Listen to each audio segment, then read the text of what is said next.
नमस्कार. आज आपण मालवणी पद्धतीने पावसाळ्यात उगवणारी कवळ्याची भाजी करणार आहोत.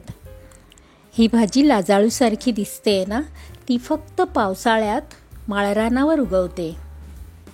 ही भाजी कोवळी आहे. याची अशा प्रकारे फक्त पानं काढून घ्यायची आहेत. ह्या भाजीला फुलपाखरांसारखी पिवळी फुलं येतात, म्हणून ह्या भाजीचं नाव इंडियन बटरफ्लाय प्लांट आहे. आणि ह्या भाजीला फुलं आली की मग ही भाजी कडक होते, म्हणजे पानं त्याची निबर होतात, खाता येत नाही. ही भाजी साफ करून झाली की मग मिठाच्या पाण्यामध्ये 5-10 मिनिटं भिजवून ठेवायची आहे, म्हणजे पावसाळी किडे माती निघून जाईल. नंतर 2-3 वेळा स्वच्छ पाण्याने धुवून घ्यायची. आता ही भाजी आपण स्वच्छ धुवून घेतली आहे. आता आपण कापून घेऊया. बारीक कापून घ्यायची आहे. आणि ही भाजी जरा बुळबुळीत असते आणि पानं लहान असल्यामुळे कापताना ही हाताला चिकटते. पानं लहान असली तरी ही भाजी आपण कापून घ्यायची आहे. आता आपली भाजी कापून झाली आहे. मी एक गॅसवर तवा ठेवला आहे. त्यावर ही भाजी घेऊन आपल्याला परतून घ्यायची आहे. तव्यावर तेल वगैरे काही टाकायचं नाही आहे. ही भाजी कापल्यावर बुळबुळीत होते, त्यामुळे आधी भाजून घ्यावी लागते, म्हणजे त्याचा चिकटपणा थोडासा कमी होईल. कमी गॅसवर 5 मिनिटं परतायची आहे. आपण भेंडीची भाजी परततो तशीच मंद गॅसवर आपल्याला ही परतायची आहे.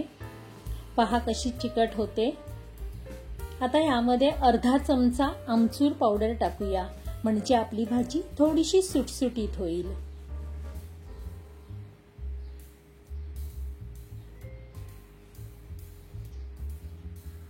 आता ही भाजी भाजून झालेली आहे, काढून घेऊया. आणि तव्यावर 2 चमचे तेल टाकायचं. तेल तापलं की मग त्यामध्ये अर्धा चमचा जिरं आणि अर्धा लसणाच्या पाकळ्या ठेचून टाकायच्या आहेत.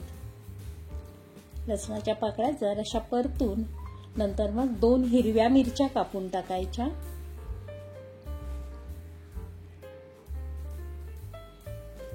आता यात कांदा टाकूया. एक मोठा कांदा बारीक चिरून घेतलाय, तो टाकला. कांदा जरा परतून नंतर मग अर्धा चमचा हळद टाकायची आपल्याला. आता हळद टाकल्यानंतर आपण पाव चमचा हिंग घालूया.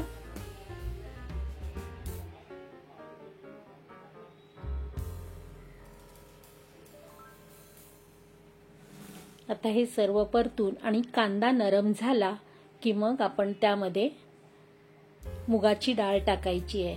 ही भाजी आज करायची म्हणून मी सकाळीच 2 चमचे मुगाची डाळ भिजत टाकली होती, ती घालून घेते. मुगाच्या डाळीऐवजी आपण चण्याची डाळ टाकली तरीही चालते. तर डाळ परतून डाळ शिजू द्यायची आहे, म्हणून मी जरा झाकण ठेवते, म्हणजे वाफेवर डाळही शिजेल. झाकण काढून परतून बघू. आपल्याला यात पाणी टाकायचं नाहीये, भिजलेली डाळ आहे त्यामुळे ती लगेच शिजते. आता परत झाकण ठेवून देऊ. आता ही आपली डाळ शिजली असणार, तर मी झाकण उघडून बघते. डाळ शिजलेली आहे. यात आपण कवळ्याची भाजी टाकू. ही भाजी भाजून घेतल्यामुळे एकदम आळली गेली आहे. आता ही मिक्स करून व्यवस्थित त्यामध्ये चवीपुरतं मीठ टाकूया.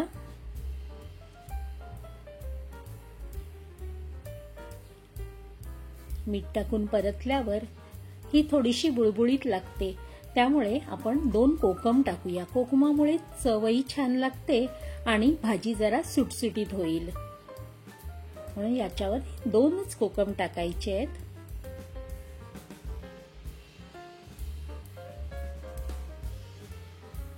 आणि परत परतूया आणि यात ओलं खोबरं टाकूया.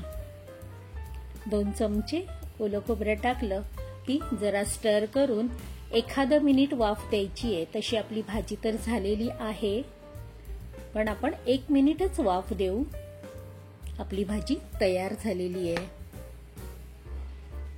पावसाळ्यात मिळणारी ही भाजी सुद्धा आपल्याला शरीरासाठी उपयोगी आहे. युरिनरी रिटेन्शनसाठी आयुर्वेदामध्ये ह्या भाजीचा म्हणजे हर्ब्सचा उपयोग करतात. तुम्ही ही भाजी करून पहा आणि ही भाजी चवीलाही छान होते. तर ही मालवणी पद्धतीने केलेली आहे. तुम्ही करून पहा. आवडल्यास लाईक, शेअर आणि सबस्क्राईब करा.